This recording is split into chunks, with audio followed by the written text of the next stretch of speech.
اللہ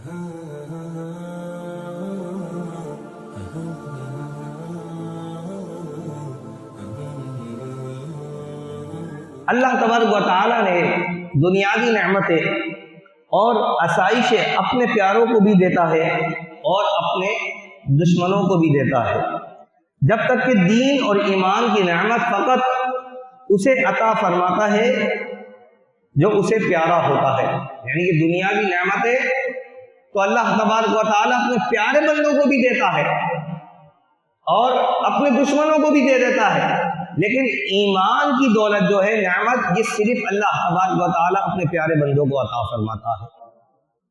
اپنے دشمنوں کو جو ہے وہ ایمان کی دولت اللہ تبارک و تعالیٰ عطا نہیں فرماتا۔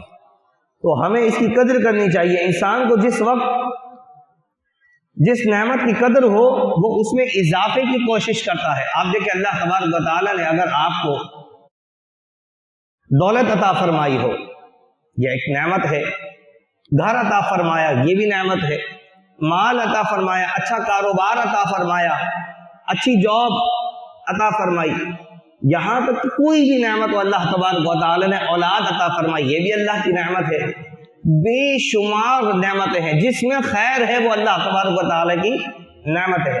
جب بندے کو اللہ تبارک و تعالیٰ کی وہ نعمت عطا ہو جاتی ہے، حاصل ہو جاتی ہے، اب بندہ کوشش کیا کرتا ہے کہ اس میں اضافہ ہو، حل من مزید، بڑھ جائے اور اضافہ ہو جائے۔ اگر دولت دی ہے تو وہ چاہتا ہے کہ اس نعمت میں ایسا اضافہ ہو کہ یہ دولت مزید بڑھتی چلے جائے۔ اور اسی طرح جنہیں اللہ تبارک و تعالی نے پختہ ایمان نصیب کیا ہے، جنہیں بھلائیاں عطا فرمائی ہیں، اگر یہ نعمتیں نہ ملتی تو خدا نہ خواستہ اگر بندہ اس سے محروم ہو جاتا، یہ جو نعمت اللہ نے ہمیں عطا فرمائی ایمان، اگر بندہ اس سے محروم ہو جاتا تو دنیا اور آخرت دونوں بندے کی برباد ہے۔ بظاہر اگر اس کو دنیا میں دنیاوی نعمتوں تو ملی ہوئی ہے، لیکن ان دنیاوی نعمتوں کا کیا فائدہ جو وقتی طور پر ہے۔ بندے کی آنکھ بند ہونی ہے پھر یہ نعمتیں ہمیشہ کے لیے اس سے ختم۔ آخرت میں اس کے لیے کوئی نعمت نہیں ہے، لیکن آخرت میں بھی نعمتیں کس کو ملیں گی؟ جسے اللہ تبارک و تعالی نے ایمان عطا فرمایا۔ تو ہمیں ایمان کی قدر کرنی چاہیے، ہمیں اس ایمان کو مزید پختہ کرنا چاہیے اور اس میں اضافے کے لیے ہمیں کوششیں کرنی چاہیے۔